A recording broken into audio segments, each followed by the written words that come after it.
What you say, ladies and gents, it's your boy Bucket Sam. We're back again today, and sadly it's not a proper rambling session. This is supposed to be one of my rambling videos, but you can't see it 'cause it's got the curtains closed for lighting. But it's snowing at the moment, and I tried going out, and not only my wimp, and it was absolutely freezing, but the wind for the audio it could not pick anything up. So I thought, you know what, I might as well just come back to my desk, my comfy chair. I can slouch back. Oh, nearly the hat came off. I can slouch back, do my normal thing, but just chilled out video like as always, really. And I've written down all your questions. I didn't really need to. I could have just had my phone, but yeah, there's quite a few things we can talk about this week, and I'm going to start off straight away. I'm going to go right into the Liga title race, because I mentioned it in the couple ramblings back. I think now it's before the international break. I spoke about how PSG could really be up for there could be an upset this year, and Pochettino's men may not really actually win the title for the first time in I don't know how long. I can't tell you how long it's been, but it's been a long time, because we've seen kind of PSG with the whole money invested and the dominance they've had in France, and they've been investing to try and win the Champions League, and they haven't done it yet. And maybe it might be the year they could do it, who knows. And I thought they were going to do it last season under Tuchel, but it didn't work out for them. But this week they played against Lille in the League, and they lost 1-0. It was a Jonathan David goal quite early on, and yeah, Neymar was back and he got sent off again. That's the third time now he's been sent off for Paris Saint-Germain in the last 14 games. It seems to be a problem there with him and his... I'm trying to think of the right word to explain it. Him and his... you know what I'm trying to say, but he just seems to be a bit of a hothead. Players getting wound up, and he slapped the player in the first half, and in the second half he pushed the player off the ball and then got sent off, and then supposedly there was afters in the tunnel on the way out. And it's pretty poor, really, from a player like Neymar and his stature. Really, he's supposed to be a role model for children, but then again, you could argue you may like the fact that he has that grit and determination and that passion for the game.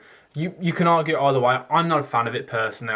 I don't think it's great from now. I don't think he's a great role model for younger players coming up, and I don't think it's a great attitude to have at a club. He comes across I'm trying to think of the right word, but very arrogant. It's very arrogant, and I find it quite disrespectful to other sides, that if it doesn't go his way, he just strops and starts slapping people, kind of thing.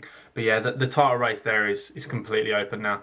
PSG falls second behind Lille, and that's a 3-point gap now, and the top five are separated by 7 points, which is absolutely insane. It's opened it up, and it's a big title race, and you never know, PSG may not actually qualify for the Champions League. I know it does sound a bit ridiculous, but it's only the top two that automatically qualify for the Champions League, and then third have to go through the qualifiers. So you never know. We've seen stranger things happen, and they may just want to focus on the Bayern Munich game, which is tonight as I'm recording this.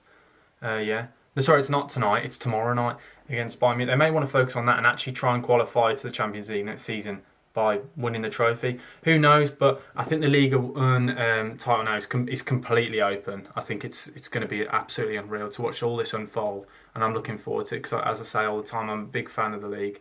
And yeah, and another league which has got a proper title race on the cards is La Liga.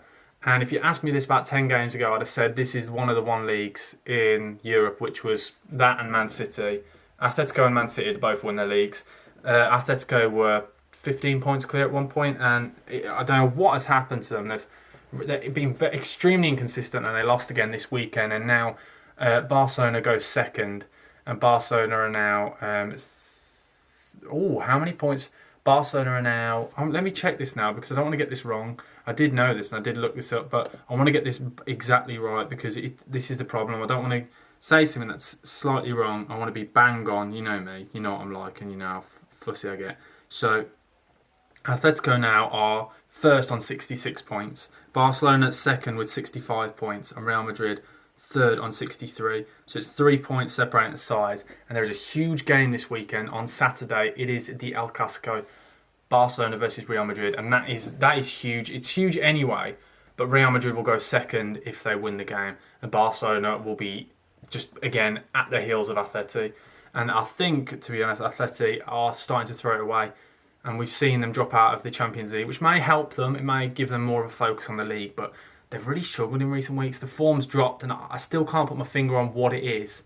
I don't know if it's because it's not really... The depth of the squad isn't like Barcelona and Real Madrid. Yes, Barcelona and Real Madrid aren't the size they used to be, but there isn't the depth in Atleti's side. They've got a core starting 11, the 4-4-2 formation with João Felix up front with Luis Suarez and Marcus Llorente coming in every now and then. It doesn't really interchange. The system doesn't, and that's the problem I think this season for them, that they've started off so well and they've started to peak. And I think the fitness levels, if they can just get a couple of wins, it will really help. But right now, their morale, the team, and the confidence must be so low. So it should be interesting to see what happens with that. But I can't put my finger on it. But I do think Barcelona now are favourites going into this El Clasico derby this weekend, only because now found out today Rafael Varane has got coronavirus and Sergio Ramos is injured and Eden Hazard is injured.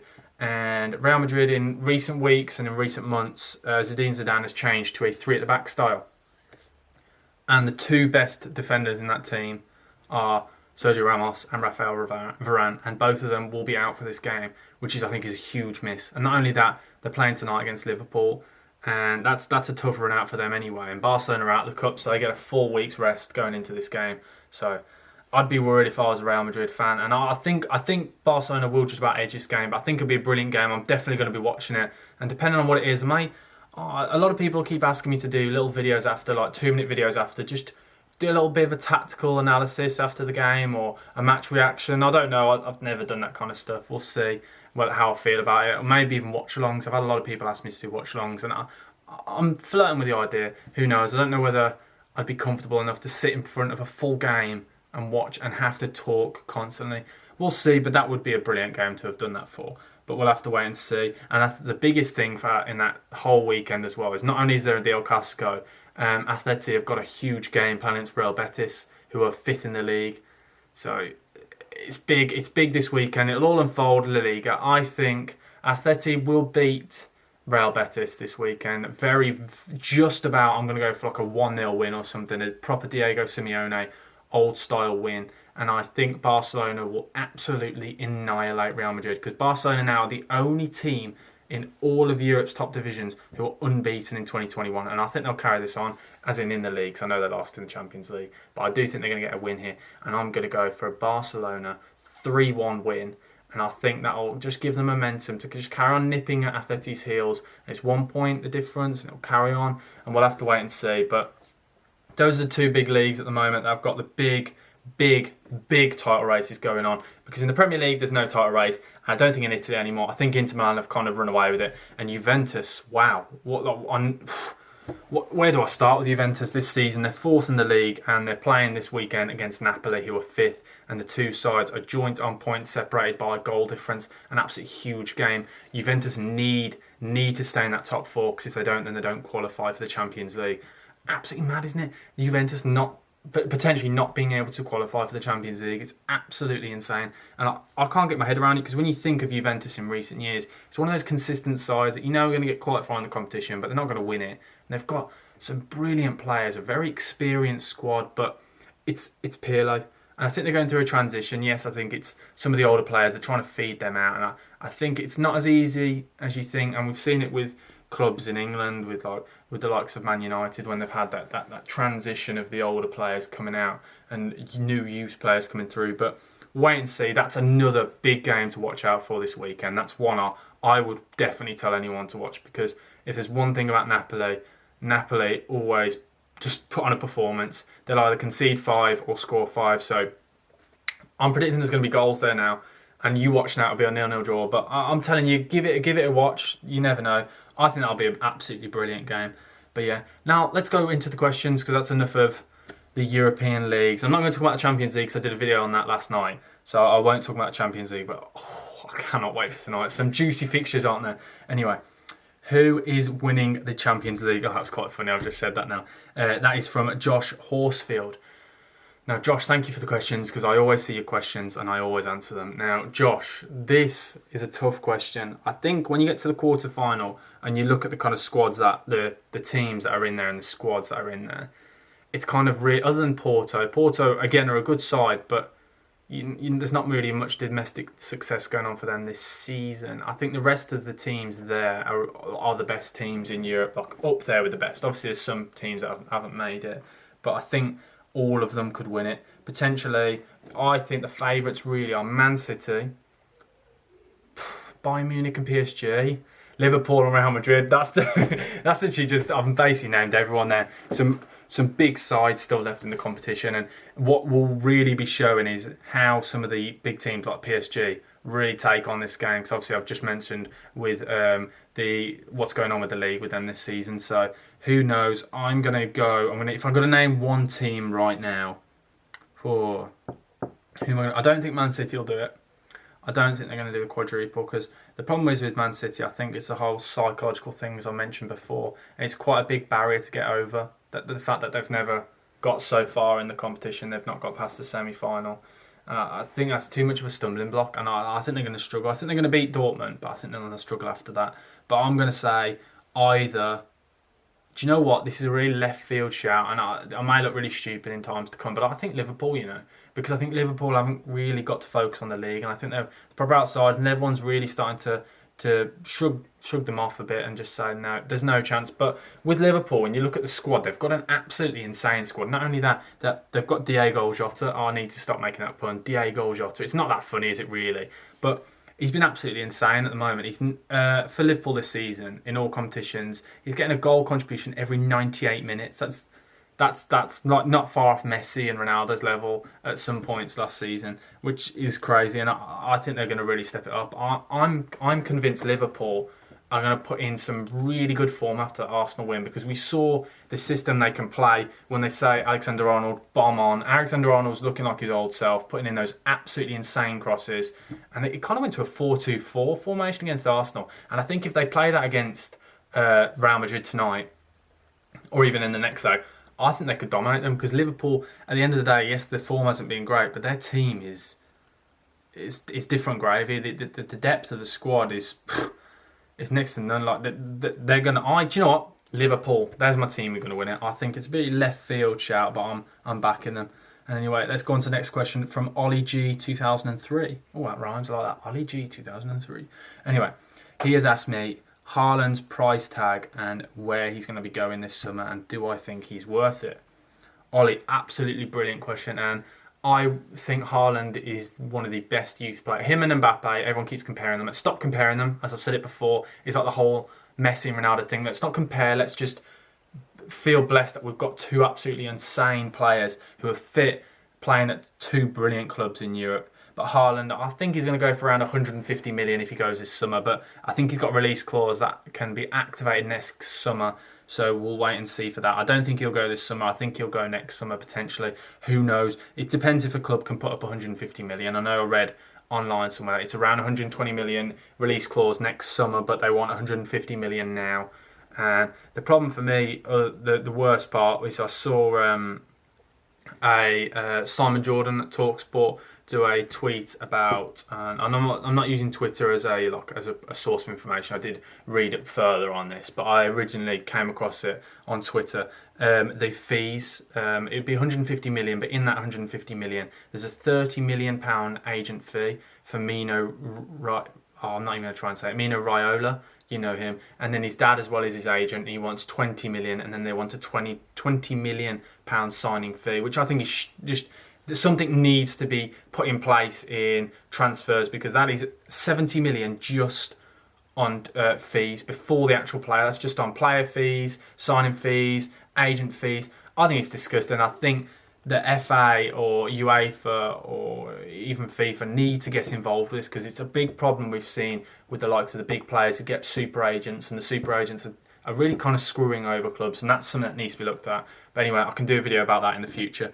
But I think Haaland, yeah, I definitely think he's worth 150 million. And I can really see him going to a big... So I've seen Man City have said that they won't be spending that much on him. So you've got to listen to what they say. If Pep says they're not going to spend that amount of money on him, I don't think they will. I can't see him going to Bayern, because they don't really need to replace Lewandowski.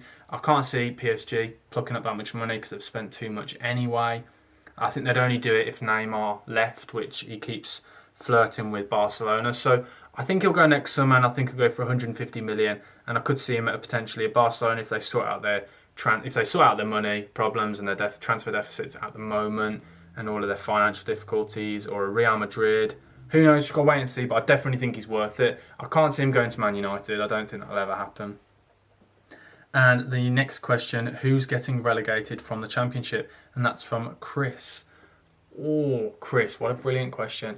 And before this weekend, I would have just gone straight away and said Sheffield Wednesday and Wickham are the two sides that I think definitely there's no chance of them staying up. But then, if you'd have seen Sheffield Wednesday last night and their 5-0 win against Cardiff, absolutely insane, like a brilliant performance, and that puts them joint on points with Rotherham now at the bottom on 39 points. Yes, Rotherham have got 3 games to hand, but Rotherham have looked pretty poor in the last couple of games. I saw they lost. I think they lost twice this weekend. Not looking good for them. And then Blues sit just comfortably outside of the... Birmingham City sit comfortably outside the relegation zone. 6 points clear. Coventry, 7 points. I think Derby are pulled away now. And I think it's either... I think it's going to stay the same bottom 3 now. I think Birmingham City will just about stay up. I think it'll be Wickham, Sheffield Wednesday and Rotherham going down. And I think it'll be in that order. I think it's a bit late now for Sheffield Wednesday to push. I think it's a real shame, obviously, with the transfer ban they had and the points deduction. But I do think Darren Moore's side will come straight back up next season because the depth of their squad is absolutely brilliant. And I like him as a manager. He encourages a lot of passing football. Very good style of football. And yeah, sorry. Oh, excuse me, sorry about that. But no, I really like him as a manager, and I think they'll come straight back up next season from League One. But yeah, those are my 3, Chris. Anyway, now on to the next question. This was sent in by one of my mates called Dan Keno. This is a good question. He's asked me, what's gone wrong with Liverpool this season and what's happened? Why have they fallen off so much since January, and can they recover? 3 questions in one. And I did just talk about what I thought about Liverpool. And what has gone wrong, I think there's a few things. I think the injury thing is, it cannot be disputed. The injury list they had, and to the players they had injured, it's the centre backs, I think. And I don't think they'd realise. I think people had mentioned that if the likes of Van Dijk and Gomez ever got injured, the replacements weren't good enough. And Matip is injury prone, and Matip got injured. I don't think their planning was brilliant as a club, but I think they've got it sorted. And I think Kabak, yes. I still don't think he's brilliant, but I think he's starting to find his own in the formation and the system, and I'm starting to find him a bit more reliable, and I don't feel as nervous when he's on the ball and things. So I do think he's going to come good, and I think, as I said, it's the injury problems, and I think as well it's the fitness of the squad. You got to think these players have been playing Champions League, FA Cup, League Cup, Premier League, and there was never really much rotation in that squad. It was always the same front 3, the same 3 in the middle, and the same back 4. And I think it's just they all burnt out. And I think next season they're going to come back, and I do genuinely think they're going to push Man City next season.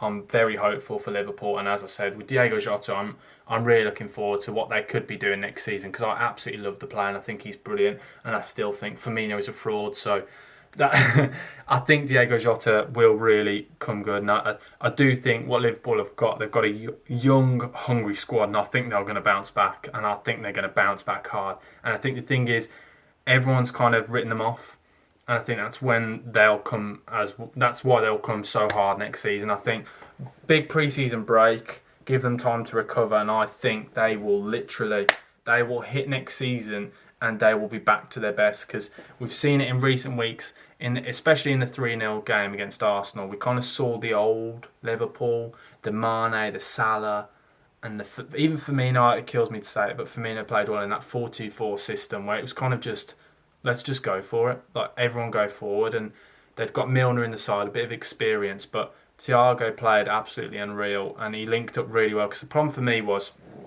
with Thiago, I really like him as a player. I loved him at Bayern Munich. But sometimes he does slow the game down, and I don't think he's on the same page as a lot of the Liverpool players who bomb on forward, but he's starting to play that ball over the top, and he's pressing a lot better, and I think that will really help Liverpool in weeks to come. So yeah, there you go, Dan. I do think Liverpool will really bounce back, and I've got high hopes for them next season.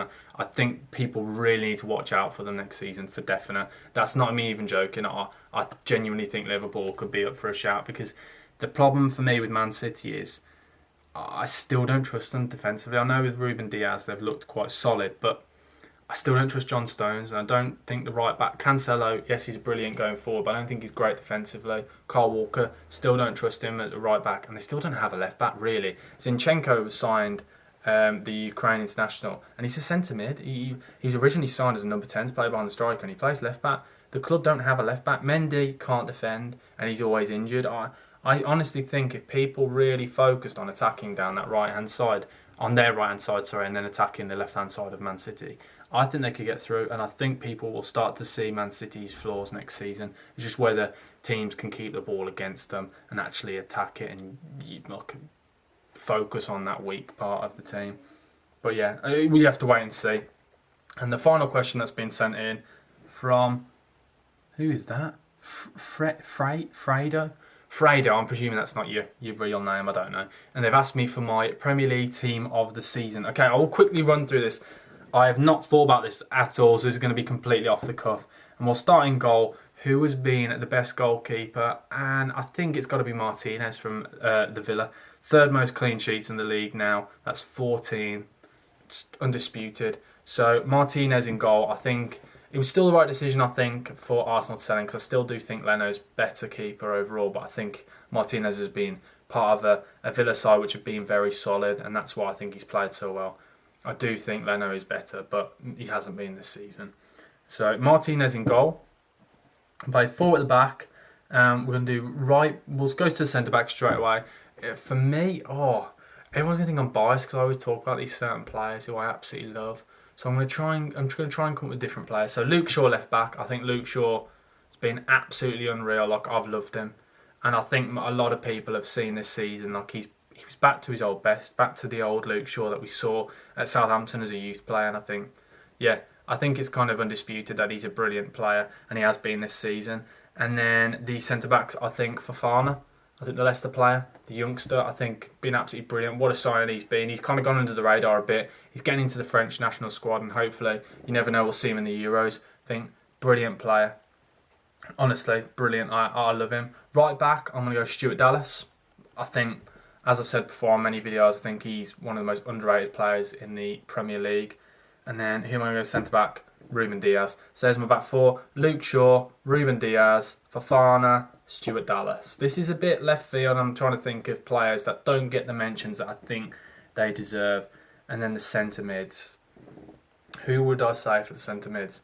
And you've got to look at players that don't get the mentions just purely because maybe they're not a big side. Like, I think that's why Stuart Dallas gets mentioned. So I'm going to go Tielemans.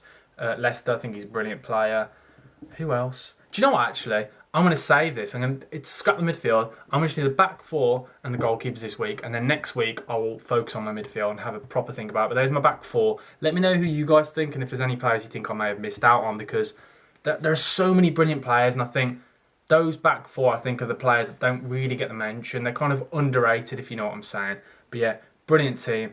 And yeah, guys, I think that's it for the rambling this week. Sorry I couldn't go outside. Blame the weather. It's England for you, isn't it, really? But yeah, send me in any questions you've got and I'll answer them all for next week. And I hope everyone's staying safe. And I hope the Champions League does well.